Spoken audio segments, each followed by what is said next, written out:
नमस्कार दर्शक मित्रों, कुछ दिन पहले गुरु पूर्णिमा के उत्सव पे चंचल न्यूज द्वारा एक विशेष अहवाल प्रसारित किया गया था, जिसमें हमने पुंडरी स्थित समर्पण आश्रम की मुलाकात ली थी।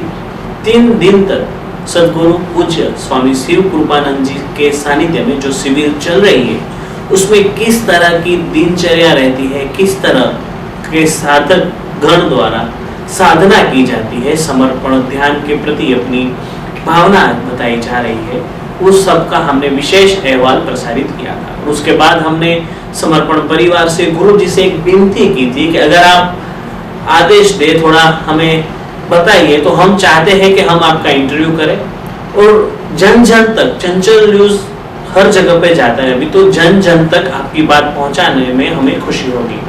और आज हम फिर से समर्पण आश्रम में हैं और पुंडरी स्थित समर्पण आश्रम का ये एक 3 मिनट का हम वीडियो देखते हैं, जिसमें हम आपको दिखाएंगे कि किस तरह स्वामी जी के आशीर्वाद के, स्वामी जी के सानिध्य से किस तरह पूरा आश्रम कार्य कर रहा है। कच्छ की सुप्रसिद्ध, प्राचीन और अरबी समुद्र के तट पर बसी नगरी है मांडवी।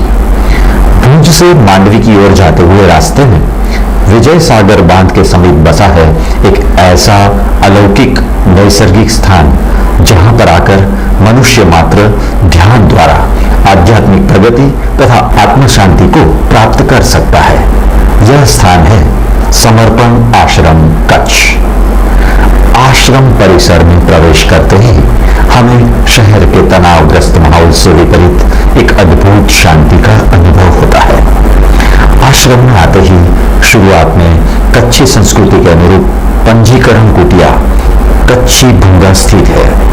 यहाँ से लोग आश्रम में अपना पंजीकरण करवा के यहाँ स्थित विविध स्थान के बारे में जानकारी लेकर आश्रम में प्रवेश करते हैं। आश्रम का प्रमुख आकर्षण है यहाँ स्थित श्री गुरु शक्ति धाम। कोई भी मनुष्य दर्शन करके ध्यान साधना द्वारा अपने जीवन में आध्यात्मिकता की ओर अग्रसर हो सकता है। यहाँ श्री गुरु शक्ति धाम में दर्शन व ध्यान मात्र द्वारा व्यक्ति अंतर्मुखी होता है और फिर जब अंतर की ओर की यात्रा प्रारंभ होती है, फिर जीवन में सहज ही आत्म शांति प्राप्त हो सकती है। इसके साथ ही आश्रम में स्थित है यज्ञशाला। प्राचीन पद्धतियों के अनुसार यहाँ दैनिक यज्ञ साधना द्वारा चित्त शुद्धि यज्ञ करवाया जाता है, जिसका कोई भी मनुष्य निःशुल्क लाभ ले सकता है। साथ में आश्रम में स्थित है गौशाला। स्थानीय नस्ल के गौ वंश के संवर्धन हेतु यह गौशाला बनाई गई है। यहाँ पर करीबन 30 जितनी काकरेज गायें हैं। साथ ही आश्रम में साधकों को ठहरने हेतु स्थित है साधक निवास तथा बच्चों के लिए क्रीड़ांगन की भी सुविधा की गई है। यह आश्रम हमारी आध्यात्मिक प्रगति के लिए एक उत्तम स्थान है। यहाँ पर जाति, भाषा, रंग, लिंग जैसे कोई भी भेदभाव बिना कोई भी मनुष्य पधार कर प्रथम तो मानसिक शांति प्राप्त करके अपने भीतर की यात्रा कर सकता है। आज सौभाग्य से वो हमारे साथ है, टीवी पे लाइव है कच्छ में।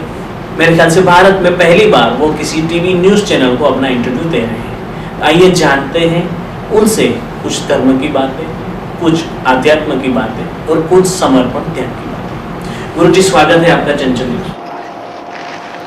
गुरु जी, सबसे पहले तो बताइए कि ये समर्पण ध्यान जो है वो क्या है और मनुष्य को इससे क्या लाभ होते हैं। जैसे हम प्राचीन काल की बात करें तो प्राचीन काल में मनुष्य गुफाओं में रहता था, जंगली जानवरों को मार के खाता था।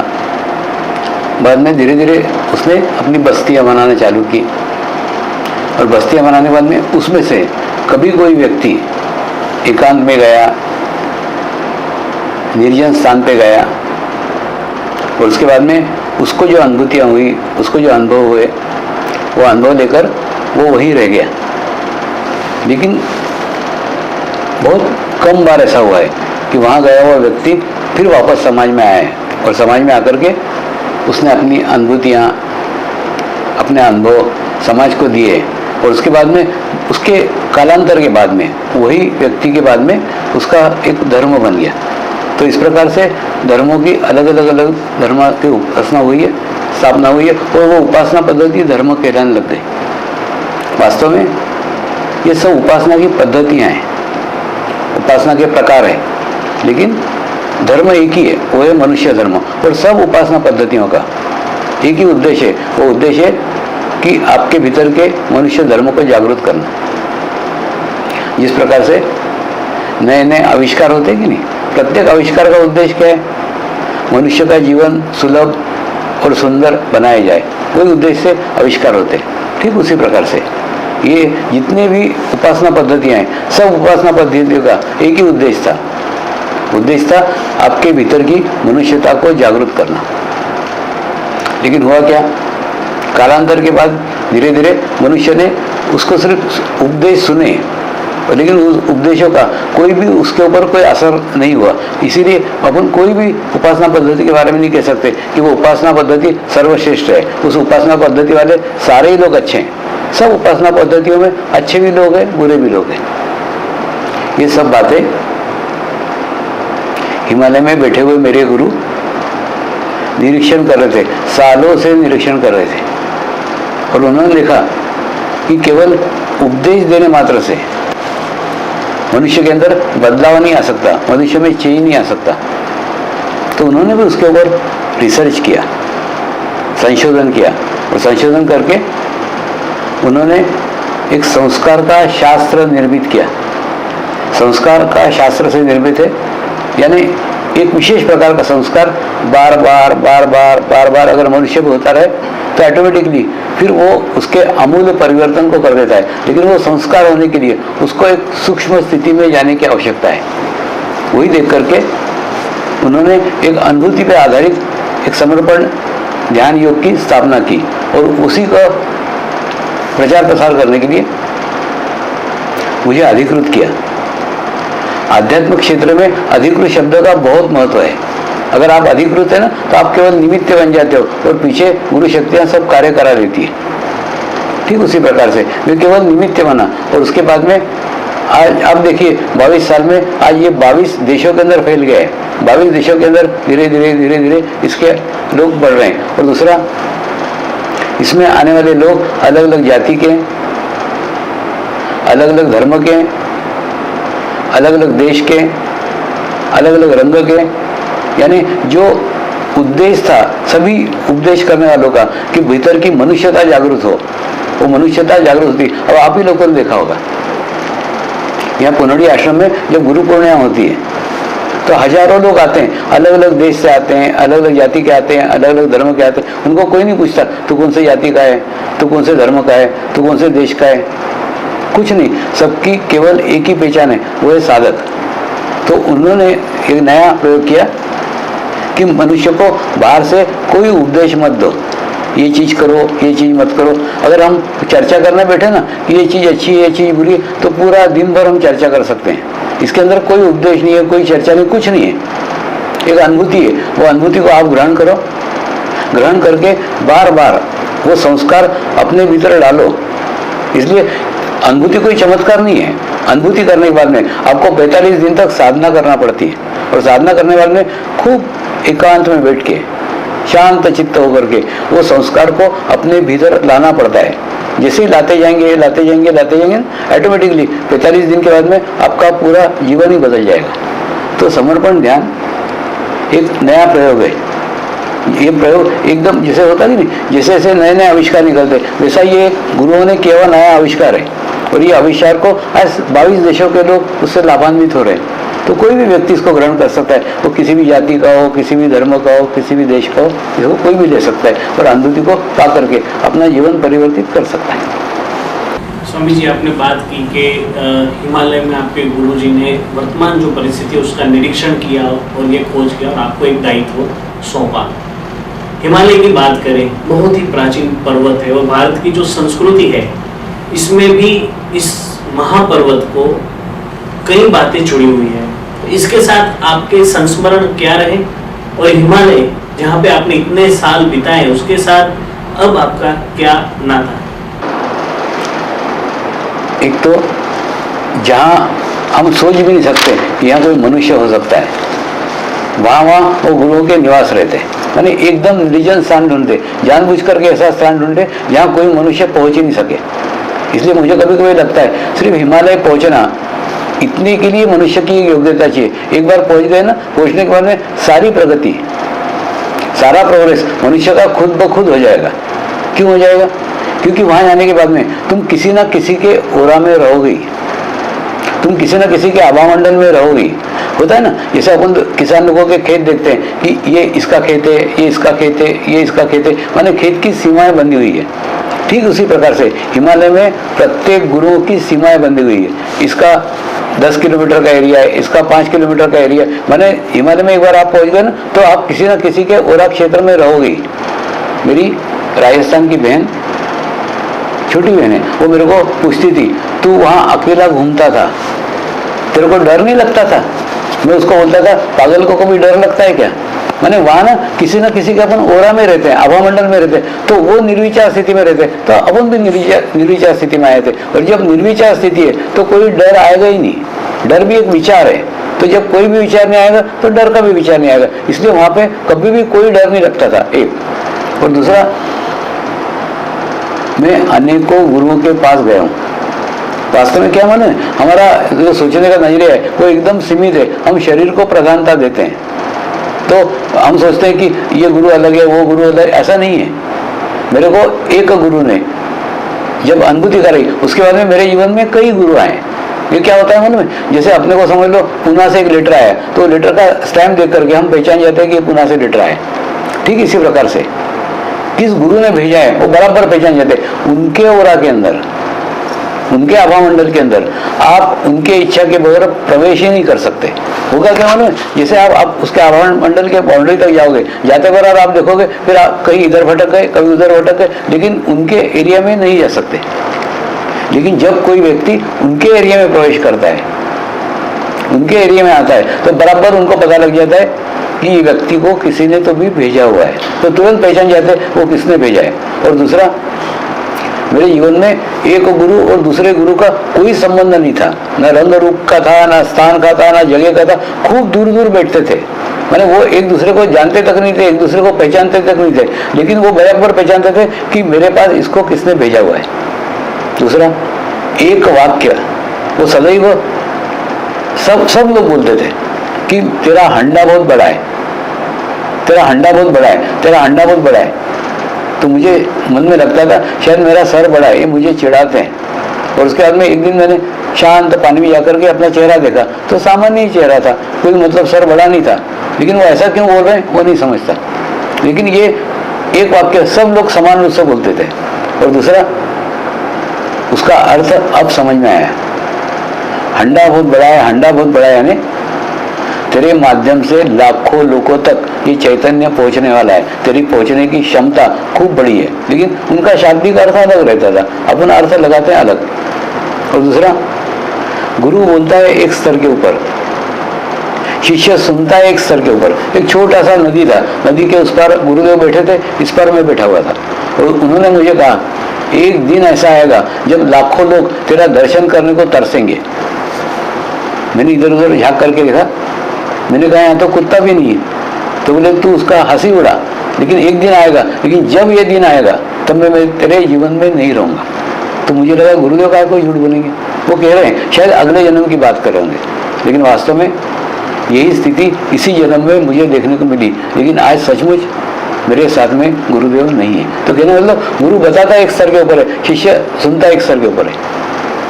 कई बार लोगों को विचित्र लगता है, हिमालय में बैठे हुए हैं गुरु, वो समाज की बुराइयां क्यों नहीं दूर करते।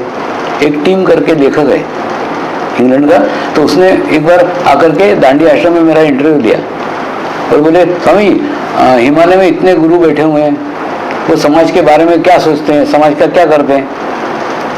मैंने उसको उत्तर दिया था, समाज का विचार भी वहाँ नहीं आता। और दूसरा यही कारण है कि हिमालय के जाने का रास्ता वन वे है, जो व्यक्ति जाता है ना वो वापस ही नहीं आता। वापस क्यों नहीं आता? वहाँ जाने के बाद में घर बार समाज ये सब दुनिया भूल जाते हैं। जब ये दुनिया की याद नहीं आएगी तो वापस आने का प्रश्न ही कहाँ आता है। इसलिए जो जाता है वो वहीं का होकर रह जाता है। इसलिए वापस कोई भी नहीं आया, मैं भी नहीं आया था, मेरे को भी भेजा गया, उनके कार्य के कारण भेजा गया, इसलिए मैं यहाँ पे आया।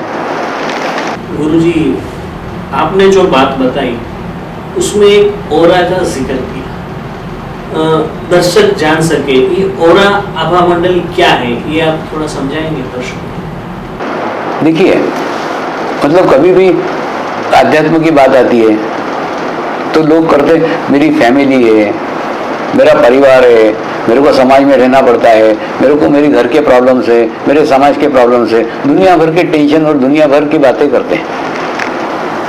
लेकिन पिछले 22 सालों से मैं परिवार के साथ समाज में रह रहा हूँ। तुम्हारा परिवार तो भले 5 लोगों का होगा, 10 लोगों का होगा, मेरा परिवार लाखों लोगों का है।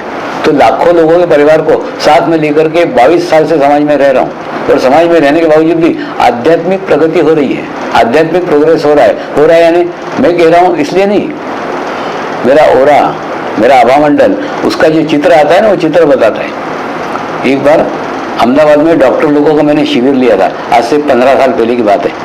तो जब मैं आभा मंडल पे बोला, ओरा के ऊपर बोला, तो उन्होंने मेरा मजाक उड़ाया, स्वामी जी ओरा कुछ नहीं होता, केवल आपकी मानसिक कल्पना है, ऐसा कुछ नहीं रहता।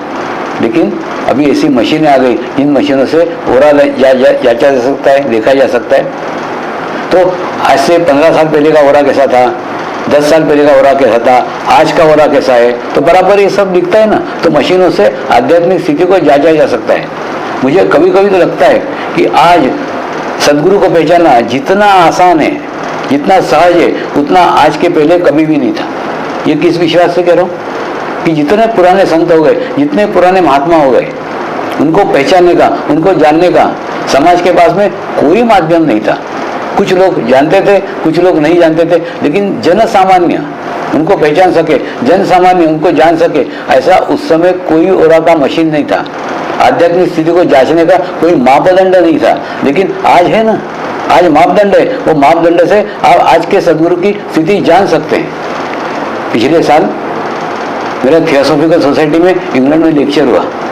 लेक्चर होने के बाद में कुछ अंग्रेजों ने कहा, स्वामी जी आप बोलते हो ना कि आध्यात्मिक गुरुओं के ओरा के फोटोग्राफ निकालना चाहिए, तो आपका भी तो 15 साल पुराना है, आपका भी तो 10 साल पुराना है, आप आज का फोटो निकालो ना। और अगर आज का फोटो आपका ओरा अगर अच्छा रहा, आपका मंडल अच्छा रहा, तो हम आपके ध्यान को करेंगे। देखो, मेरे को ऐसा लगा कि मेरे को कोई प्रूफ नहीं करना था, मेरे को कोई साबित नहीं करना था, लेकिन मुझे ऐसा लगा अगर मेरा आभा मंडल देख करके, मेरा ओरा देख करके अगर ये ध्यान से जुड़ते हैं तो क्या बिगड़ता है। मैंने बोला ठीक है, मेरे को लेके जाओ। तो मेरे को एक बार मैंने स्टेशन पर हम चढ़े ना, तो जैसे सामान्य स्टेशन रहता है वैसे ही सामान्य स्टेशन पर चढ़े। लेकिन जब लंदन में उतरे तो मेरे सर के ऊपर 9 स्टेशन थे, यानी इतने गहरे स्टेशन पे स्टेशन, स्टेशन पे स्टेशन, स्टेशन पे स्टेशन बनाए हुए। और जब बाहर निकले लंदन में, वहाँ पे बड़ी बड़ी बैंकें थी और खूब बिजनेस एरिया था। उस एरिया के अंदर एक छोटा सा कमरा था, वो डॉक्टर से अपॉइंटमेंट लिए थे, एकदम छोटा सा कमरा, उस कमरे के अंदर अपॉइंटमेंट लिया था। वहाँ पे एक मशीन रखी हुई थी, वो मशीन पे मेरे दोनों हाथ रखने को बोले। हाथ रखने के बाद में जैसे सीटी स्कैन करते हैं ना, वैसे वो मशीन ने पूरे मेरे बॉडी का स्कैनिंग किया। और स्कैनिंग कर रहा है एक एक चक्र के ऊपर, जैसे मूलाधार चक्र पे वो मशीन चल रही थी तो मेरे को मूलाधार चक्र पे स्पंदन महसूस हो रहे थे। स्वादिष्टान चक्र पे मशीन चल रही थी, स्वादिष्टान चक्र पे स्पंदन महसूस कर रहे थे। नाभि पे मशीन चल रही थी, मैंने जहाँ जहाँ वो मशीन चलती थी मेरे को वहाँ पे स्पंदन महसूस होते थे। आधे घंटे के बाद में जब पूरा ओरा का चेकिंग पूर्ण हुआ तो डॉक्टर ने मेरे को प्रश्न किया, स्वामी जी आप जिंदा कैसे हो। मैंने कहा ऐसा क्यों बोल रहे हो। तो बोले नहीं, ये उस व्यक्ति का ओरा है जिस व्यक्ति का शरीर भाव पूर्णतः छूट गया है, तो ऐसे व्यक्ति का शरीर भी छूट जाता है, आप जिंदा कैसे हो। मैंने बोला केवल मेरी ध्यान की स्थिति है, इस स्थिति में मैं 24 घंटे नहीं रहता। लेकिन देखिए कैसा होता है, उस ओरा का फोटोग्राफ श्रीलंका में गया, श्रीलंका में गए तो जैसे श्रीलंका के दौरे पे गए तो श्रीलंका के बुद्ध मंदिर के बड़े प्रिस्ट वो बाहर मेरे को लेने के लिए आए, नहीं आपका ओरा बहुत सुंदर है, आपका ओरा बहुत अच्छा है। तो कहने का अर्थ क्या है, आज मशीनों के द्वारा किसी भी सदगुरु की आध्यात्मिक स्थिति जांची जा सकती है, आध्यात्मिक स्थिति पहचानी जा सकती है। देखिए क्या होता है मन में, मैंने ये जो शरीर है, ये शरीर के अलावा एक विचारों का शरीर है, और वो विचारों का शरीर उसको ओरा बोलते हैं, उसको हवा मंडल बोलते हैं। देखो प्रवचन सब अच्छे अच्छे देंगे, बातें सब अच्छी अच्छी करेंगे, लेकिन जरूरी नहीं कि उनके विचार भी अच्छे हों। जिनके विचार अच्छे रहते उनका एक अच्छा हवा मंडल बनता है। 2 साल पहले दिल्ली के अंदर सांसद लोगों का शिविर लिया और शिविर के अंदर मैंने एक प्रस्ताव रखा। उन सांसदों को कहा, आप एक काम करो ना, जिस प्रकार से ड्राइविंग लाइसेंस इशू करते हो 5-5 साल के, वैसे सारे आध्यात्मिक गुरुओं को लाइसेंस इशू करो। कोई भी बोले मैं आध्यात्मिक गुरु, ठीक है, तो आध्यात्मिक गुरु लाइसेंस ले हमसे, तो उसके बाद में उसका ओरा चेकिंग करो, उसका हवामंडल चेक करो। उसका अगर हवामंडल अच्छा है, उसका ओरा अच्छा है, तो आप उसको 5 साल के लिए गुरु घोषित कर दो। क्या बोलते हैं ना, सरकारी गुरु, सरकारी मान्यता प्राप्त गुरु। और उसके बाद में फिर 5 साल बाद उसका ओरा चेक करो। उसका ओरा अगर अच्छा है तो उसका लाइसेंस रिन्यू करो, नहीं अच्छा है तो उसको बोलो तो घर बैठ ध्यान कर, मेडिटेशन कर, तेरा ओरा खराब हो गया। तो इससे 2 फायदे हैं। 2 फायदे हैं, एक तो वो गुरु को बेचारे को पता चलेगा कि उसका ओरा खराब हो रहा है, उसका हवामंडल खराब हो रहा है, उसका स्थिति खराब हो रहा है। और उसका दूसरा, एक गुरु का अगर पतन हुआ तो लाखों साधकों का भाव टूटता है, तो दोनों का नुकसान बच जाएगा। लेकिन उन साधकों ने उसको उतने सीरियसली लिया नहीं। लेकिन सचमुच है, आज आध्यात्मिक व्यक्ति का जांचा जा सकता है, परखा जा सकता है। और दूसरा, मैं गुरुओं को ही बोलता हूँ कि आप शिष्य ध्यान करे नहीं करे, गुरु ने जरूर ध्यान करना चाहिए। गुरु का ध्यान नियमित होना चाहिए। देखिए, जैसे एक पीतल का ग्लास है, उस ग्लास को हम खूब मांजते हैं, खूब घिसते हैं, खूब चमकता है वो, लेकिन हम दूसरे दिन देखते हैं तो उस पर वो चमक नहीं रहती। क्या कारण है? कि उसके ऊपर डस्ट, उसके ऊपर धूल आकर के वो चमक चली जाती। ठीक उसी प्रकार से किसी की गुरु भी की कितनी भी अच्छी आध्यात्मिक स्थिति हो, वो दूसरे दिन कभी नहीं रहेगी। प्रत्येक गुरु को नियमित ध्यान करना ही चाहिए, नियमित अभ्यास करना ही चाहिए। क्या होता है मालूम है? सब गुरु अच्छे हैं मेरे हिसाब से, लेकिन होता क्या है मालूम है? सब गुरु करते करते करते करते साधना धीरे धीरे धीरे धीरे कम हो जाती और उसके बाद में कार्यक्रमों में व्यस्त हो जाते, और कार्यक्रम करते करते फिर बाद में साधना धीरे धीरे छूट जाती। और समाज कोई अच्छा है क्या? समाज के बुरे इफेक्ट, पूरे प्रभाव तुम्हारे पे भी पड़ेंगे ना। तुम कोई हिमालय में थोड़ी बैठे हो कि तुम्हारे पर कोई बुरा प्रभाव नहीं हो। जिस समाज के अंदर बैठे हो, समाज का बुरा प्रभाव तुम्हारे पे आएगा ही। जैन गुरुओं को भी बोलता हूँ, उनके भी शिविर लेता हूँ, उनको बोलता हूँ तुम्हारा अकाउंट विड्रॉल वाला है, बांट रहे हैं। अरे एक दिन बैंक करप्ट हो जाओगे, बांट रहे तो डिपॉजिट करो ना। डिपॉजिट कब करोगे? डिपॉजिट नहीं किया तो सिर्फ बांटने का काम थोड़ी है, गुरु का काम बांटने का है। और मैं हर साल 45 दिन का एक अनुष्ठान करता हूँ, अभी भी कर रहा हूँ। 18 जनवरी से लेकर 4 मार्च तक किसी को भी नहीं मिलूंगा, पूरे 45 दिन एकांत में रहूंगा। और 45 दिन की साधना में जो कुछ ऊर्जा प्राप्त होगी, जो कुछ ज्ञान प्राप्त होगा, वो बाकी के 320 दिन बांटूंगा। तो प्रत्येक गुरुओं ने ध्यान करना ही चाहिए और प्रत्येक गुरुओं ने मेडिटेशन करना ही चाहिए, और ऐसा करेंगे तो ही हम कार्य कर सकते हैं। गुरुजी, आपने अन्य गुरुओं के बारे में बताया, मनुष्य जीवन में समर्पण ध्यान से किस तरह से फायदा होता है? क्योंकि आज का समय यह है कि अगर फायदा नहीं होगा तो लोग जुड़ते नहीं। आज मनुष्य हर चीज में फायदा ढूंढता है। आप थोड़ा इस बारे में दर्शकों को बताइए। मुझे ऐसा लगता है कि कई बार मैं जब कहीं कार्यक्रम करने के लिए जाता हूँ ना, तो लोग बोलते हैं ध्यान बूढ़ों ने करने की चीज है, और मैं कहता हूँ नहीं, बूढ़ों ने नहीं, बच्चों ने करना चाहिए। बच्चे करेंगे ना तो एक्चुअली वास्तव में क्या, जैसे वो फुटबॉल खेल रहे हैं तो उस समय वो फुटबॉल खेलेंगे, उस समय उनको पढ़ाई नहीं याद आएगी, और जिस समय पढ़ाई करेंगे उस समय उनको फुटबॉल का मैदान नहीं याद आएगा। मैं लोगों को बोलता हूँ तुम तुम्हारे लड़के को डॉक्टर मत बनाओ, तुम तुम्हारे लड़के को इंजीनियर मत बनाओ, तुम तुम्हारे लड़के को योगी बनाओ। और अगर वो योगी बन गया तो उसको जो बनने का वो सर्वश्रेष्ठ बनेगा। क्या होगा मालूम है? अगर वो पेंटर भी बना तो मोनालिसा सरी की तस्वीर बनाएगा। तो कहने का उसको जिस मार्ग में जाने का है उसको उस मार्ग में जाने दो, वो सर्वश्रेष्ठ कार्य करेगा। लेकिन सर्वश्रेष्ठ कार्य करने के लिए पहले उसकी स्थिति अच्छी होना चाहिए, पहले उसका चित्त अच्छा होना चाहिए, और चित्त के लिए ध्यान है। और दूसरा, उसके सामने आप मोक्ष का लक्ष्य रखो कि तुमको तुम्हारे जीवन काल में मोक्ष पाने का ही है। मोक्ष एक ध्यान की उच्च अवस्था है। देखिए, अब कई यंगस्टर बोलते हैं हमको मोक्ष वगैरह क्या करने का नहीं, जरूरत है ना। जरूरत इसलिए कि अगर आपने मोक्ष का लक्ष्य आपके जीवन में रखा तो आपको 2 ओर से सुरक्षा प्राप्त होगी। 2 ओर से सुरक्षा से मेरा आशय, पहला है बाहरी सुरक्षा। बाहरी सुरक्षा आपके लड़के का कभी भी एक्सीडेंट नहीं होगा, आपके लड़के का कभी भी दुर्घटना नहीं होगा। कितना बड़ा इंश्योरेंस है ये कि दुर्घटना नहीं होगा।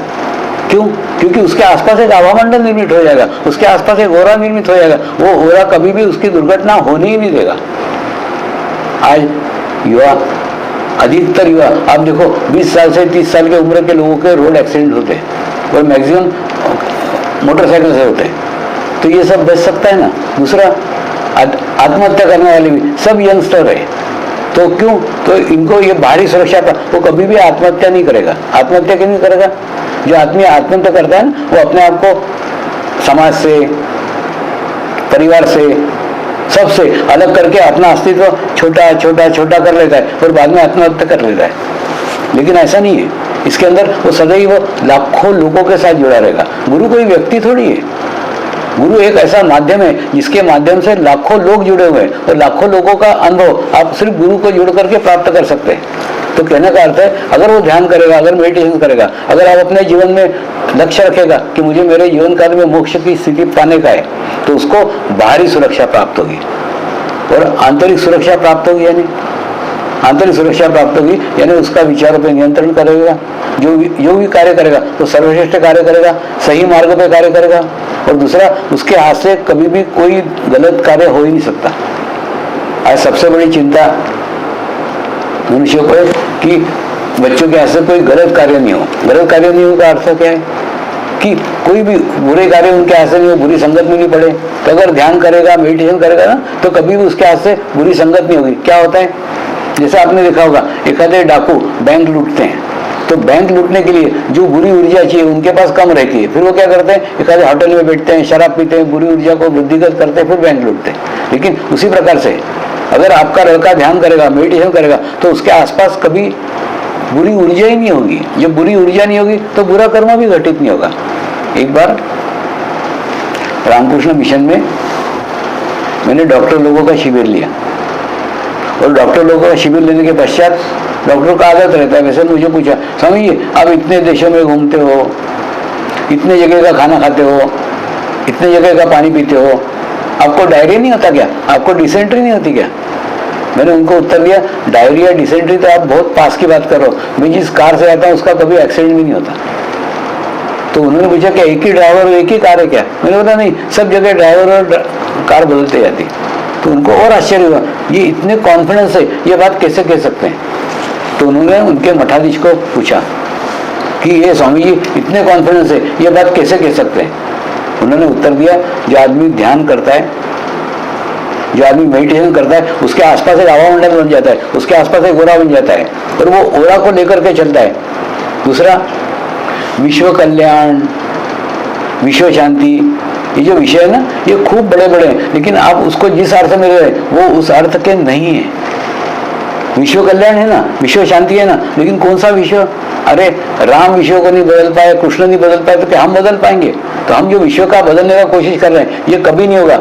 होगा वो विश्व यानी आपका विश्व, यानी आपका 20 फीट का हवामंडल, आपका 20 फीट का ओरा, वो विश्व लेकर के आप दुनिया के कोई भी कोने चले जाओ, आपका विश्व वैसा ही रहेगा। हाँ, ये विश्व आप बदल सकते हो, तो ये विश्व बदलना आपके हाथ में, ये मैंने बदला है, आप भी बदल सकते हो। कभी हुआ ना, मैंने अरब कंट्रीज का दौरा किया, तो अरब कंट्रीज में एक अहमदाबाद से साधक ने मेरे पूछा, स्वामी जी आप अरब कंट्रीज में क्या कर रहे हो? ये तो शेर के मुंह में हाथ डाल करके दांत गिनने सरीका है। तो कुछ नहीं, वहाँ पे एक मस्जिद बैठी हुई थी, शेखों को मैं ध्यान सिखा रहा था, उसका मैंने फोटो उसको भेजा। मैंने बोला देख, मैं भारत में रहूं या अरब में रहूं, मेरा स्थान, मेरा जगह, मेरा वातावरण, मेरा ओरा वैसा ही है और मेरे ओरा में वही कार्य होता है जो भारत में होता है। तो कहने मतलब तुम तुम्हारा विश्व निर्माण करो ना, विश्व कल्याण बराबर है। विश्व कल्याण कौन सा?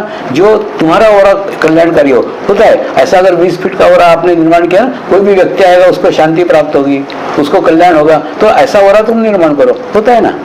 देखिए, मुंबई में मुझे रहना पसंद नहीं है, लेकिन कभी किसी कारण मेरे को मुंबई में रहना पड़ता है, तो ठाणे के पास में एक रिसोर्ट है, वो रिसोर्ट में रुकता हूँ मैं। मैंने खूब पहाड़ के ऊपर जंगल में एकदम रिसोर्ट है, उसके बाद में और जंगल में संजय उपवन की तरफ जाता हूँ, तो वहाँ एक आम का झाड़ है, वो आम के झाड़ के नीचे बैठ करके ध्यान करता हूँ सुबह 4 बजे। तो ऐसे एक दिन एक पति पत्नी दौड़ लगाने को आए थे सुबह, और उसके बाद में मेरे को ध्यान करते देखा, तो जैसे निकला फिर बातचीत किया, स्वामी ये क्या कर रहे थे? मैंने बोला एक ध्यान है, ध्यान कर रहा था। फिर हमारी आधा घंटा ध्यान के ऊपर चर्चा हुई, उसके बाद में वो चले गए। चले जाने में फिर वो दूसरे दिन ध्यान करते बैठा था, तो देखा तो मेरे ध्यान में से उठने का राह ही देख रहे थे, और जैसे ही मैं ध्यान में से उठ के निकला तो उन्होंने बोला स्वामी चमत्कार हो गया, मैं ठाणे के फलाने फलाने कंपनी में IT का प्रमुख हूँ और मैं 3-4 महीने से प्रोग्रामिंग कर रहा था, वो हुई नहीं, और कल आपको मिलके गया और आधे घंटे में हो गई। मैंने उनको बोला इसमें चमत्कार जैसा कुछ भी नहीं है। क्यों? तू कोई कल मेरे साथ थोड़ी था, कल आधा घंटा तू लाखों पवित्र और शुद्ध आत्माओं के साथ था जो मेरे साथ जुड़ी हुई थी। तो ऐसी सामूहिकता के साथ रहेगा तो सकारात्मक बदलाव तेरे जीवन में आना ही है। तो ऐसे अगर हम किसी सकारात्मक एनर्जी के साथ जुड़ते हैं तो ऑटोमेटिकली उसका लाभ, उसका फायदा प्रत्येक मनुष्य मात्र को मिलता है। तो जुड़ने की आवश्यकता है, ध्यान की आवश्यकता है। आज इतने सालों से यहाँ पे कार्यक्रम हो रहा था, लेकिन लोगों को जिज्ञासा थी ये 3 दिन का क्या कार्यक्रम करते हैं, गुरु पूर्णिमा क्या होता है, कौन लोग आते हैं, क्या होता है। तो देखने के लिए अभी नया शुरू किया। नया शुरू ये किया कि गुरु पूर्णिमा के आखिरी दिन 4 से 8 में सब कोई भी मैंने बाहर मूंगफली बेचने वाला है तो भी वो आकर के दर्शन करके मिल के जा सकता है। तो उससे क्या है कि उनको पता चला कि क्या पद्धति है, क्या ध्यान है। तो कोई भी व्यक्ति जुड़ सकता है, इसमें कोई टिकट नहीं है कि कुछ नहीं है, निःशुल्क है, पूरे निःशुल्क। गुरुजी आपने एक बात की कि समर्पण शिविर में कोई जाति धर्म कोई भेद नहीं है, कोई भी आ सकता है, कर सकता है। आपने आरोप में भी शिविर की, फॉरेन में भी की। हाँ, तो वास्तव में धर्म जो अभी बहुत चल रहा है हिंदुस्तान में, भारत में बात करें, सबका अपना अपना विचार, अपना अपना, तो लोगों को किस तरह धर्म से जुड़ना चाहिए या सच्चा धर्म क्या है मनुष्य? नहीं, एक बार ऐसे विचार हमारे यहाँ चर्चा जब गुरुओं के साथ हुई ना, तो गुरु बोले हर जन्म के साथ जो बदलता है उस पर क्या नाच करने का। हर जन्मों में तुम्हारा धर्म बदलता है। धर्म यानी तुम समझ रहे हो, उपासना पद्धति का अर्थ लगा रहे हो धर्म। उपासना पद्धति अलग है, धर्म अलग है। उपासना पद्धति यानी जैसे हिंदू, मुस्लिम, क्रिश्चियन, ये उपासना पद्धति है, ये धर्म नहीं है। तो कहने मतलब ये तो एक इस जन्म में क्रिश्चियन बना, अगले जन्म में हिंदू बनेगा, उसके अगले जन्म में मुसलमान बनेगा। तो मेरे गुरु कहते थे जो प्रत्येक जन्म के साथ उपासना पद्धति बदलती है, उस उपासना पद्धति का क्या महत्व है? महत्व है धर्म को। तुम मनुष्य हो, मनुष्य धर्म तुम्हारा मुख्य धर्म है। और सारी उपासना पद्धतियों का एक ही तो उद्देश्य है। सबका उद्देश्य क्या मालूम है? सबका उद्देश्य बुरे काम मत करो, अच्छे काम करो, बुरे काम मत करो, अच्छे काम करो, बुरे काम मत करो। ऐसा करते करते करते करते करते आपके अंदर की मनुष्यता जागृत करने का प्रयत्न है। लेकिन वो इतना लंबा प्रोसेस है, उसमें आपका जीवन ही खत्म हो जाता है। इसके अंदर दूसरा प्रकार है, इसमें कुछ नहीं बताते, कुछ अच्छा क्या बुरा कुछ नहीं बोलते, आपके अंदर का लाइट जला देते हैं, आपका आत्मा जागृत हो जाती है। फिर आपको खुद को ही नॉलेज हो जाता है कौन सी चीज अच्छी है, कौन सी चीज बुरी है। तो ऑटोमेटिकली बुरा कार्य तुमसे होगा ही नहीं। मैंने मत करो नहीं, होगा ही नहीं। क्यों नहीं होगा? बुरा कार्य करने का ताकत, बुरा कार्य करने का ऊर्जा, बुरा कार्य करने की शक्ति तुम्हारे पास होगी नहीं। क्यों नहीं होगी? तुम्हारे तो बुरे विचार ही नहीं होगी। तो कहने मतलब इसीलिए मैं बोल रहा हूँ, अगर अपना वायुमंडल, अपना ओरा अगर अच्छा करते हैं ना, तो बुरा कर्म तो छोड़ो, बुरे विचार भी नहीं आ सकते। गुरुजी, कच्छ में हम पुनरी आश्रम स्थापना हुई है, कच्छ का विचार कैसे आया? ये सब लोग, बहुत से लोगों ने मुझे पूछा है कि ये विचार कैसे आया? नहीं, अब मेरा ही नहीं, जो बाहर से भी लोग आते हैं ना, कच्छ में विचार ही नहीं है। मैंने यहाँ पे रह के भी अगर कोई विचार करे तो दुर्भाग्यशाली व्यक्ति है। मैंने जो बाहर के जितने साधक आते हैं वो कच्छ में क्यों गुरु पूर्णिमा कर रहे हैं? क्या बोला? मैंने एक दूसरा बताता हूँ। मैं जो एरिया में रहा हूँ वहाँ पे 10 किलोमीटर पे एक आदमी, 10 किलोमीटर पे एक आदमी, इतना जनसंख्या कम था, तो वहां पे भी कोई विचार नहीं थे। अच्छा, दूसरा, अभी मैं गया था ना, कच्छ के एकदम बॉर्डर पे गया था, कोठी करके जगह है, बीएसएफ का स्टेशन है। तो वहां पे वो लोग एकदम डिप्रेस होकर बैठे थे, स्वामी यहाँ पे तो 200 किलोमीटर तो कोई आदमी नहीं है। मैंने, अरे कितना अच्छा है, 200 किलोमीटर आदमी है तो बहुत अच्छी बात है। वहाँ हिमालय में तो ढूंढते ऐसी जगह जहाँ 200 किलोमीटर आदमी तुमको भगवान ने दिए, तो आराम से बैठो ना, मस्त, एक जन ये पहाड़ पे बैठो, एक जन ये पहाड़ पे बैठो, ध्यान करो। तो मैंने जो वो निगेटिव सोच रहे थे उसको मैंने पॉजिटिव बदल दिया। तो दूसरा मैंने बोला, तुम कोई कैदी थोड़ी हो कि तुमको बंद करके रखा है, तुम तुम्हारे इच्छा से नौकरी कर रहे हो, आज रिजाइन करके घर जा सकते हो। तो कहने मतलब जो तुमको भगवान ने दिया है उसको पॉजिटिव वे में देखो ना। तो उनको बोला कि मैंने जो जगह ढूंढ रहे हैं लोग ध्यान के लिए, वो जगह तुमको मिली है। तो कच्छ में विचार ही नहीं है, लेकिन यहाँ पे भी अगर कई विचार आते हैं तो दुर्भाग्यशाली व्यक्ति है। क्योंकि बाहर के लोग अगर क्यों यहाँ आ रहे हैं, क्यों बार बार गुरु पूर्णिमा यहाँ करते हैं? यहाँ मनुष्य से कम है ना, मनुष्य से कम है। तो दुनिया में सबसे खतरनाक कोई प्राणी है तो मनुष्य है। क्यों? क्योंकि वो सबसे ज्यादा विचार करता है। तो उसके बाद में इसलिए आपके साथ कुत्ता चलेगा, गाय चलेगी, बकरी चलेगी, लेकिन मनुष्य नहीं होना चाहिए। देखो ना, जितने भी ध्यान करने वाले लोग वो ऐसी निर्जन, शब्द कैसा है? निर्जन, मतलब ऐसा स्थान ढूंढने की जहाँ पे कोई मनुष्य ही नहीं है। तो ध्यान करने के लिए ऐसी जगह ढूंढते। तो और दूसरा, कच्छ में मनुष्य बस्ती कम है, कितना अच्छा स्थान है कि यहाँ पे आराम से विचार, क्योंकि बस्ती नहीं है तो विचार भी नहीं है ना। तो नहीं, विचार का प्रदूषण होता है। जैसे आप खूब अच्छी उच्च अवस्था में, अब जैसे मैं लोगों को बोलता हूँ ना, तुम नियमित 2 प्रकार के ध्यान करो। एक प्रकार का ध्यान ऐसा, एकदम एकांत में बैठो कि तुम्हारे 15-20 फीट पे कोई नहीं है। उसके बाद में तुम ध्यान करते करते करते एक स्थिति ऐसा है कि तुम्हारे अंदर से ब्रह्मनाद सुनाई आएगा। हाँ, ब्रह्मनाथ सुना जाएगा और फिर उसके आनंद में तुम मस्त हो। फिर तुम्हारे पास में तुम्हारी पत्नी भी आ गई, तुम्हारा पति भी आ गया, तो भी वो स्वर बंद हो जाएगा। तो कहने मतलब कोई भी दूसरा व्यक्ति आया तो साथ में विचार लेकर के आता ही है, तो उसके बाद में इसलिए उसको कट करो, क्या बोलते हैं ना, सब लोगों को छोड़ करके अकेले बैठो। और दूसरा सामूहिक ध्यान करो। देखो ये दोनों जरूरी है। एकांत का ध्यान तुम्हारे चित्त को स्ट्रांग करेगा, चित्त को मजबूत करेगा, एक। दूसरा जो मैंने इसलिए सवेरे का ध्यान करोगे, और शाम का ध्यान जब सामूहिकता में करोगे तो 100 लोग 200 लोगों के बीच में तुम बैठ करके भी अपने चित्त को कंट्रोल कर सकते हो। जैसे कार तेज चलाना मतलब सुबह का ध्यान, और कार पे नियंत्रण करना मतलब शाम का ध्यान, दोनों ही आवश्यक है। तो तेज भी कार चलना चाहिए और नियंत्रित भी कार चलनी चाहिए। इसलिए दोनों ध्यान करने को मैं बोलता हूँ, सवेरे का भी करो, शाम को भी करो। गुरुजी, एक भारत की संस्कृति के बारे में बात करें, वेस्टर्न कल्चर पिछले कई सालों से काफी हावी हो रहा है भारतीय संस्कृति पे, खासकर युवा वर्ग पे।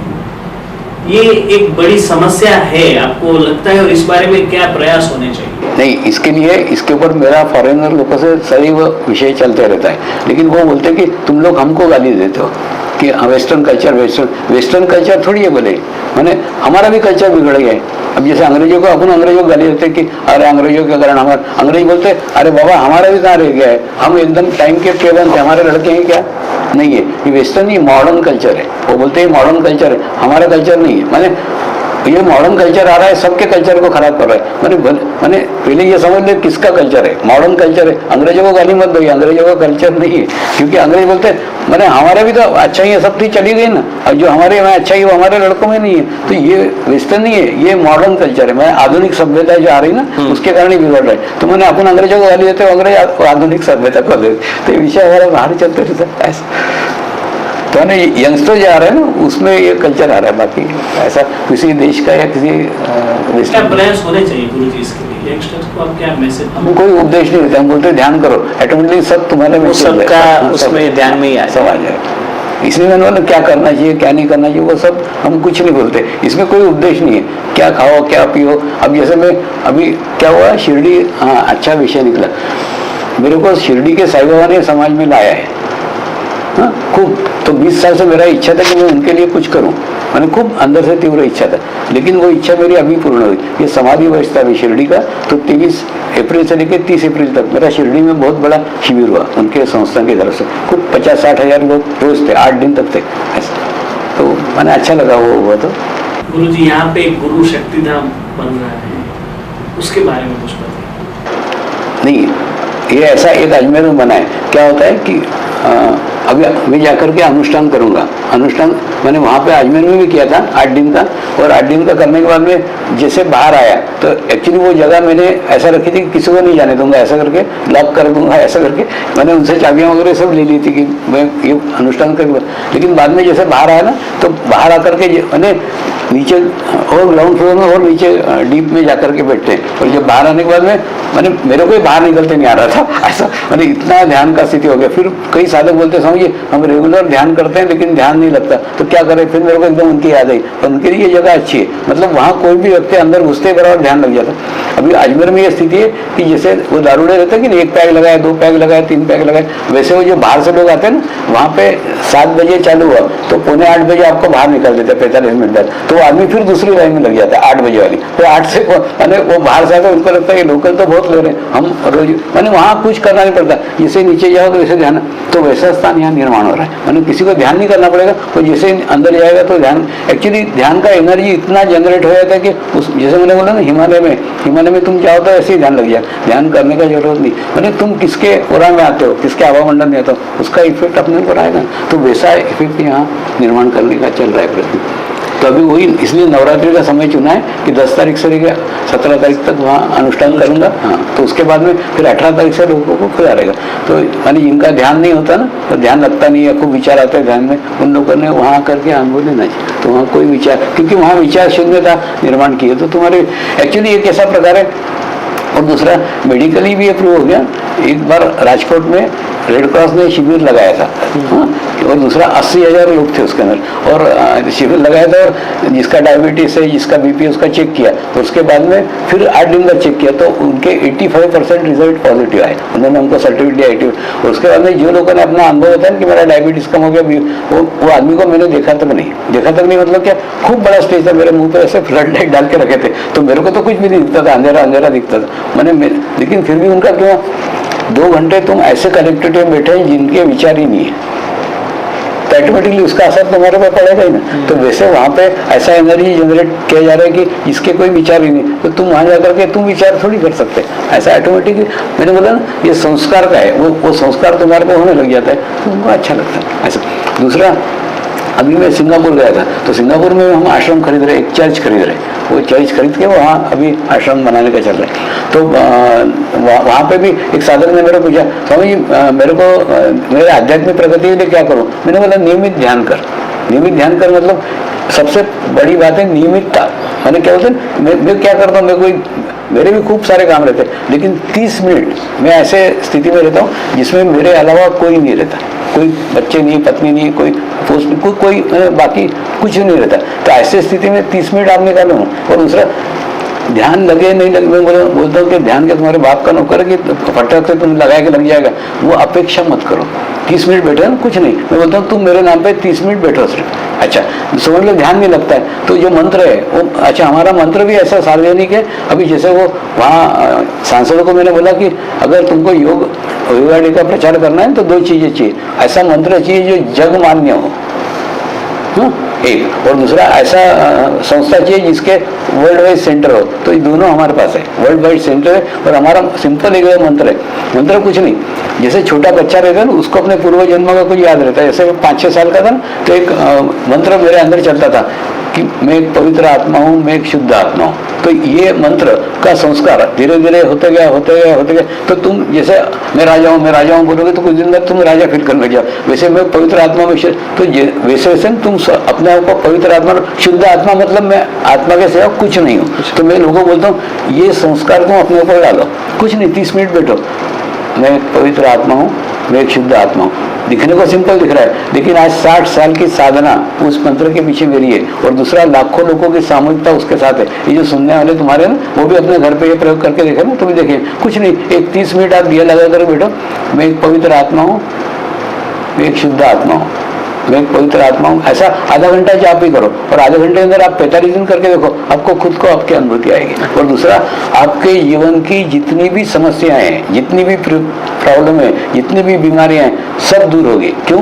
मुर्दे को कुछ नहीं रहता है, सारी समस्या जीवंत आदमी की। तो शरीर की समस्या है, जब शरीर ही आपका भाव छूट गया तो फिर नहीं होगा। मैं मेरा ही अनुभव बता दूं, मैं भी बुढ़ा हो गया। अभी भावनगर के अंदर एक लेक्चर देने के लिए बुलाया मेरे को, मेरी दाढ़ दुख रही थी, मुंह सूज गया था और मुंह खुल ही नहीं रहा था, और सुबह ये हालत थी, और शाम को लेक्चर था यूनिवर्सिटी के अंदर।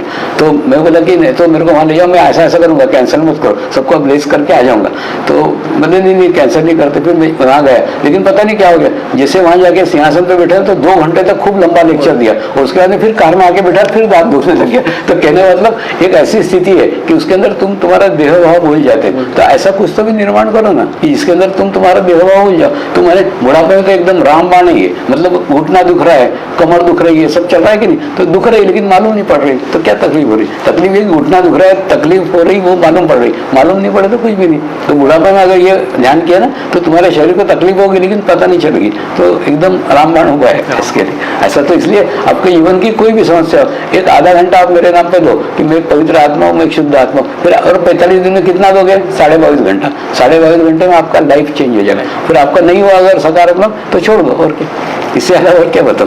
और दूसरा, इसमें कुछ तुमको पैसा खर्च करने का नहीं है, कोई तीर्थ यात्रा में नहीं भेज रहा हूँ, कुछ डोनेशन तुम्हारे जीवन का आधा घंटा मेरे को दो, कहीं भी कर सकते हो, कहीं भी कर सकते हो, और 22.5 घंटे में तुम्हारा जीवन चेंज हो जाएगा, रोज अगर आधा घंटा। लेकिन और दूसरा, हाँ, तो वो उसको क्या बताए, तो आधा घंटा बैठ, आधे घंटे के अंदर हो गए, विचार आएंगे, लेकिन विचार भी रोकने का कोशिश मत कर। विचार रोकने की कोशिश किया तो वो शरीर ऐसा करके लगेगा, तो ऐसा नहीं, वो रोकने की कोशिश मत कर। तू विचार को सिर्फ ऑब्जर्व कर, अच्छा ये विचार आया क्या, गया, ये विचार आया क्या, गया, ये यानी वो गया का सिर्फ निरीक्षण कर, कुछ देर बाद ऐसा स्टेज आएगा सब विचार चलेगा, एक विचार चल रहा है, यानी क्या होता है सब विचार चल रहे हैं, एक विचार चल रहा है, और एक विचार वो भी सूक्ष्म में चल रहा है, सबकॉन्शियस माइंड में, और ध्यान भी चल रहा है। मैंने तुम ध्यान में तो उठने की कोशिश करोगे तो उठते नहीं आएगा, इसका अर्थ ध्यान लगा हुआ है। मैंने एक, और उसके बाद में एक स्टेज ऐसा आएगा वो एक विचार भी चला जाएगा, और उसके बाद में फिर ध्यान लग जाएगा। तो कहना मतलब इसमें नियमितता सबसे ज्यादा आवश्यक है। और दूसरा, अपेक्षा रहित ध्यान करो, खूब बड़ा मैंने इसका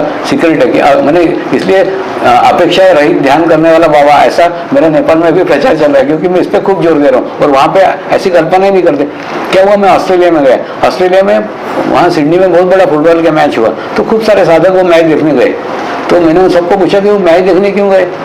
वो मैच देखने से तुम्हारी लड़की की शादी हो जाएगी, तुम्हारे लड़के को नौकरी लग जाएगी? नहीं। फिर क्या हो जाएगा? तो कुछ नहीं होगा, वो फुटबॉल मैच देखना हमको अच्छा लगता है इसलिए हम गए। तो मैंने बोला ऐसे ही अपेक्षा रहित यहाँ ध्यान करो ना, शौक बनाओ, ध्यान को शौक बनाओ, या तुरंत दूध निकालने लग जाते हैं। मैंने मेरे यहाँ ध्यान किया तो मेरा ये काम हो जाना चाहिए, हाँ, तो ये अपेक्षा मत रहो। मैंने वो तो खूब दूर की अपेक्षा, आधा घंटा बैठने के बाद में ध्यान लगे, ये भी अपेक्षा मत करो। देखो, अपेक्षा रहित काम करोगे तो खूब सक्सेस मिलेगी। अब कई लोग जो 25 साल पहले 30 साल पहले मेरे को जानते हैं, वो बोलते हैं स्वामी जी 22 साल में इतना कैसे फैल गया?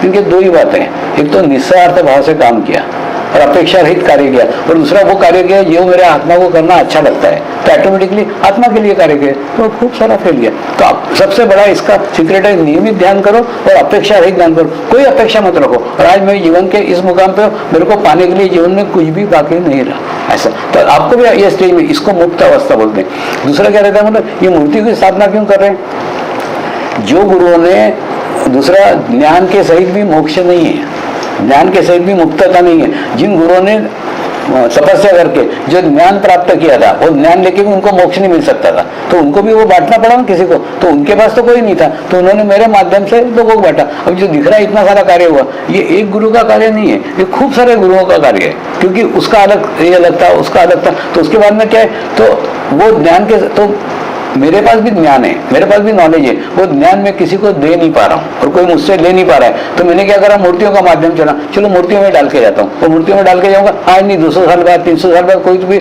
उसका आएगा प्रेमी और वो उसका ग्रहण कर जाएगा। इसमें क्या प्रकार रहता है कि ज्ञान के साथ में भी मुक्ति नहीं है, तुमको ज्ञान में से भी मुक्त होना पड़ता है, नॉलेज में से मुक्त होना पड़ता है। तो मैंने मुक्ति का ये मार्ग चुना, गुरुओं ने मेरे को मार्ग चुना, मैंने, और जैसे वो पत्ते में झब्बू खेलते नहीं, वैसे उन्होंने मेरे को झब्बू दिया, मैंने दूसरे को दी ऐसा। तो क्योंकि मेरे को अभी कोई ऐसा मिला नहीं जो मेरे से ग्रहण कर सके। दूसरा ये क्या प्रकार है, मैंने एक बार 90 जैन मुनियों का शिविर लिया अहमदाबाद के अंदर, उसके अंदर अलग अलग क्या बोलते हैं ज्ञाति के, अलग अलग उनके गच्छ के सब लोग थे। उसके बाद में एक गच्छाधिपति ने मेरे को लेटर दिया, समझिए आप संस्कृत के महान विद्वान हो और आपने ना एक संस्कृत के महान ग्रंथ पढ़े, हमारे मूल ग्रंथ पढ़ करके उसकी बातें आपने आपके समर्पण योग पुस्तक में लिखी। तो चिट्ठी मैंने मेरे पास रख ली, बाद में मैं उनको मिलने के लिए गया, पहले उनको बताया मेरे को संस्कृत आती नहीं है, मैं संस्कृत का विद्वान नहीं हूँ, लेकिन जिन गुरुओं के साथ में रहा उन गुरुओं का ज्ञान मेरे में ट्रांसफर हो गया। वो जैन गुरु थे, उनके सानिध्य में रहा, हमारा जैन धर्म पे कोई चर्चा नहीं हुआ, कोई भी बातचीत नहीं हुई, क्योंकि मैं जैन नहीं था, उसके बावजूद भी उनके अंदर का ज्ञान मेरे में ट्रांसफर हो गया। तो दूसरा क्या है, हमको ना वही ज्ञान का नॉलेज है जो कोई किसी को सिखा सकता है, कोई किसी से सीख सकता है। मैं उस ज्ञान की बात कर रहा हूँ जो गुरु सिखाता भी नहीं, शिष्य सीखता भी नहीं, ऑटोमेटिक ट्रांसफर होता है। अगर आप साइंस के स्टूडेंट हो तो आपको मालूम होगा, एक यूट्यूब रहती थी साइंस के लैब में, इधर आप 100 ग्राम तेल डालो तो 50 ग्राम तेल इधर चला जाएगा। उसी प्रकार से गुरु का ज्ञान शिष्य में ऑटोमेटिक ट्रांसफर होता है, सिर्फ उसके आत्मा से उसकी आत्मा समरस होनी चाहिए, और समरस होने का माध्यम समर्पण है। तो उससे अगर जुड़ जाते हैं, तो गुरु से अगर समर्पित हो जाते हैं, ऑटोमेटिकली गुरु का ज्ञान उसमें ट्रांसफर हो जाता है। तो उनका ज्ञान मेरे में ट्रांसफर हो गया, इसलिए मैंने जैन धर्म के ऊपर खूब लिखा है, जबकि जैन में नहीं हूँ। और वो आश्चर्य करते कि इतना मूल्य बात है जैन धर्म की, आपने कैसे लिखी? तो उनको ज्ञान था ना, उनको नॉलेज था, सिर्फ उनको समर्पित हुआ तो ट्रांसफर हुआ। एकलव्य की कहानी नहीं है क्या कि एकलव्य ने द्रोणाचार्य को उन्होंने मना कर दिया तो भी सारा ज्ञान प्राप्त कर दिया, ये वही प्रकार है। मानी ये आत्मा से आत्मा को दिया गया ज्ञान है, बाकी कुछ नहीं। आखिरी प्रश्न, जिस तरह आपके गुरु ने आपको एक ज्ञान दिया और आप उसका प्रसार कर रहे हैं, आने वाले अभी कई सालों तक समर्पण परिवार बढ़ता ही जा रहा है, देश में विदेश में हर जगह। अभी भी आपने बताया कि सिंगापुर में भी नया सेंटर शुरू हो रहा है। आप आगे किस तरह इस परिवार को देखना चाहते हैं? अपने शिष्यों से आप क्या कहना चाहते हैं? मैं कोई अपेक्षा नहीं रखता, देखो क्या हुआ मालूम है, अभी शिरडी का शिविर हो रहा था तो वहाँ पे खूब मैनेजमेंट में गड़बड़ चल रही थी, कैसा होगा क्या होगा क्या होगा। मैंने सब लोग इतने टेंशन में आ गए कि मेरे को भी टेंशन में आ दिया कि मैं भी सोचा कि अब कैसा होगा शिरडी। तो मैं ध्यान करने बैठा, शिरडी साहिब बोले वो मेरा शिविर मैं कर लूंगा, तेरा शिविर ही नहीं, तू क्यों चिंता करता है, इनको जो करने का वो करे सकते थे, मैं तो मेरे जीवन का कार्य करके चला जाऊंगा, मेरे को इनसे भी कोई अपेक्षा रखना तो ना तो पाठ लगा दो उसकी। लाखों दर्शक आपको देख रहे हैं, उनको आप क्या देना है? नहीं कुछ नहीं, नियमित ध्यान करो। देखो क्या होता है माने, हमने पूजा घर में, अभी पूजा घर में जाकर के हम मांगते हैं, घर के पूजा घर में भगवान मेरा ये काम कर दे, ये काम कर दे, मतलब अपेक्षा का बदबू लिया करके हमने पूजा घर खराब कर दिया। मंदिर में हम जाते हैं, ये कर दोगे तो मेरा ये काम कर देंगे, तो मैंने तुमने पूजा घर को गंदा कर दिया, मंदिरों को गंदा कर दिया। अब ध्यान को गंदा मत करो, सिर्फ आखिरी एक ही उपाय बचा है आपके पास में, वो है ध्यान। ध्यान मतलब ध्यान को अपेक्षा के साथ मत करो। मैंने तुम पूजा करते हो अपेक्षा के साथ, मंदिर जाते हो अपेक्षा के साथ, कोई अपेक्षा से मत जाओ ना। तो कहना मतलब तो कम से कम ध्यान तो भी ऐसा करो कि जिसके अंदर कोई अपेक्षा, तो अपेक्षा लेकर कृपया इसमें मत आओ ऐसा। तो अपेक्षा रहित होकर के कर सकते हो तो करो, लेकिन नहीं तो फिर मत करो, क्योंकि ना फिर सक्सेस नहीं हो पाओगे। मैंने देखा है कि जो अपेक्षा रहित होकर के आते हैं उनका खूब प्रोग्रेस हो जाता है, और जो अपेक्षा लेकर के आते हैं उनकी अपेक्षा पूर्ण होने के बाद ध्यान छूट जाता है। और दूसरा, ये एक मोक्ष का मार्ग है, यानी इससे तुम वो मुक्त अवस्था प्राप्त कर लेते हो। इसका भी बहुत बड़ा ये है। अब देखिए, अब जैसे समझ लो एक मनुष्य पैदा होता है, हाँ, पैदा होता है, इसका उद्देश्य क्या है, उसने जो पूर्व जन्म में कर्म किए वो कर्म को भोगने के लिए यहाँ पैदा हुआ। उसके बाद में वो पूरा कर्म भोगेगा। मैं जापान गया ना, जापान में स्पेशली ये कर्म के ऊपर खूब प्रश्न पूछते हैं, स्वामी जी जब हमको पूरा भोगने का ये तो फिर ध्यान काय को करे और फिर भगवान का काय को करे। मैं उनको बोलता हूँ ध्यान करोगे तो क्या होगा, तुम्हारी सामूहिकता में चले जाओगे। सामूहिकता में चले जाओगे अर्थ क्या है बोले, जैसे एक पानी का ग्लास है, उसमें एक चम्मच काली शाही डाल दी तो वो पूरा काला हो जाएगा, लेकिन एक चम्मच काली शाही गंगा नदी में डाल दी तो पता चलेगा क्या, नहीं पता चलेगा। क्यों नहीं पता चलेगा, क्योंकि वो सामूहिकता में चलेगी। उसी प्रकार से मैं करके तुमने मैं रखा तो वो जो भोगना पड़ेगा उसका तकलीफ तुमको खूब होगा। हाँ, लेकिन तुम अगर ध्यान करने लगे, लाखों लोगों में तुमने तुम्हारा अस्तित्व नष्ट कर लिया तो क्या होगा, वो ये होगा कि मैंने उसकी चुभन आपको मालूम नहीं पड़ेगी। अब मैंने भी, अगर मैं इतना अच्छा था तो मेरे को शुरू से सक्सेस मिली थी, नहीं मिली ना, 45 साल तक नहीं मिली। 45 साल के बाद तो 45 जब तक मैंने मेरे भोग नहीं भोगे, लेकिन भोगे कहाँ, गुफा में रहा, गुरु के साथ रहा, नदी के साथ रहा, मैंने सदैव गुरु के साथ रहा, तो वो खराब टाइम कब निकल गया मेरे को मालूम नहीं पड़ा। और उसके बाद में तो ऐसा ही है, अगर आप गुरु सानिध्य में रहते हो ना तो बुरा टाइम में आपका कब निकल जाएगा मालूम पड़ेगा। उसके बाद ये करते करते करते करते करते ना, यहाँ पे क्या होता है, मनुष्य बुरे कर्म भोगने के लिए यहाँ आता है या अच्छे कर्म भोगने का आता है, लेकिन वो भोगते भोगते फिर नए कर्म खड़ा कर लेता है, तो वो चक्र फिर चलते रहे, फिर दूसरे कर्म। लेकिन यहाँ पे अगर इस जगह अगर आप पहुंच जाओगे, यहाँ से घूमते घूमते घूमते, हाँ, यहाँ पे तुम्हारे हाथ से कोई भी बुरा कर्म होगा नहीं, करोगे नहीं, होगा ही नहीं। क्यों नहीं होगा, तुम्हारा बुरे कर्म का एनर्जी नहीं रहेगा, तो बुरा कर्म तुम करोगे नहीं जो भोगने के लिए अगले जन्म में आना है। उसके बाद में जो अच्छा कर्म करोगे वो तुम गुरु को समर्पित कर दोगे। गुरु को समर्पित करोगे मतलब उसका श्रेय अपने को लोगे नहीं। तो इस जगह आप ऐसी जगह आओगे ना कि आपके पास में अच्छे कर्म है ना आपके पास में बुरे कर्म है, हो गया ना, ये आपके बुरे कर्म आपने भोग लिए, अच्छे कर्म आपने भोग लिए। और उसके बाद में यहाँ तो तुमसे कुछ भी नहीं हो रहा है, ना नया कर्म हो रहा है, ना मैंने पूरा तो मैंने बुरा कर्म हो रहा है ना अच्छा कर्म, बुरा कर्म हो रहा है तो तुम होगा ही नहीं, और दूसरा अच्छा कर्म तुम करोगे तो गुरु को समर्पित कर दोगे। तो एक क्या बोलते हैं, कर्म मुक्त अवस्था जिसको मुक्ति बोलते हैं, वो आपको प्राप्त होगी। उसके अंदर आएगी मृत्यु, आपको जो आएगी तो आएगी, बाकी कहना मतलब मोक्ष जिंदे समय प्राप्त करना होता है, मरने के बाद में मोक्ष नहीं मिलता, तो जीते जी मोक्ष प्राप्त करना पड़ा। मोक्ष एक ध्यान की उच्च अवस्था है, वो अवस्था को जीवन में प्राप्त, और मैंने प्राप्त किया आप भी प्राप्त कर सकते हो। तो अनुभव के आधार पर कह सकता हूँ कि गुरु सानिध्य में सब कुछ संभव है। तो और दूसरा, वो स्थिति के बाद में फिर अगला जन्म ही नहीं, क्यों, क्योंकि कोई निमित्त ही नहीं, तुमने अच्छा कर्म किया नहीं जो तुम्हारा नया जन्म हो, बुरा कर्म किया नहीं तो अगला जन्म, तो अगला जन्म ही नहीं है ना कोई, दोनों ही जन्म क्या बोलते हैं ना, माने कोई कारण ही, और सब का कारण है विचार। मैंने विचार आएगा ना तो कोई कर्म घटित हो, तुमको कोई विचार ही नहीं है तो कुछ नहीं। तो अभी इस अवस्था में मैं हूँ। अब जब मृत्यु आएगी तब आएगी, बाकी क्या बोलते हैं अभी कुछ नहीं, सब मुक्त हो गए सब। तो ऐसा अनुभव याद है कि प्रत्येक मनुष्य ऐसा मुक्त हो, ऐसे मेरी इच्छा है। और सबका मनुष्य हो सकता है, फैमिली में रह करके हो सकता है। ये 22 साल का मेरा अनुभव है। मैं कोई अभी हिमालय में थोड़ी बैठा हूँ, 22 साल से समाज में हूँ, उसके बावजूद भी हो ही रहेगा नहीं। तो सिर्फ इसका एक ही कि आधा घंटा एक ऐसा दो जिसमें तुम्हारे सिवा दुनिया का कोई भी व्यक्ति नहीं हो, तुम्हारी पत्नी नहीं हो, तुम्हारा पति नहीं हो, तुम्हारी फैमिली नहीं हो, तुम्हारा समाज, कुछ नहीं होना चाहिए। आधा घंटा अगर ऐसा बैठते हो ना तो सचमुच मुक्त अवस्था प्राप्त कर सकते। दर्शक मित्रों, ये था एक प्रयास जिसमें हमने समर्पण ध्यान की प्रणेता बाबा शिव कृपानंद जी से बात की। उनसे ध्यान, समर्पण ध्यान, धर्म, आध्यात्म, वर्तमान जीवन प्रणाली सहित अनेक बाबतों पर चर्चा की और उन्होंने अपनी ओर से सबको मार्गदर्शन भी दिया।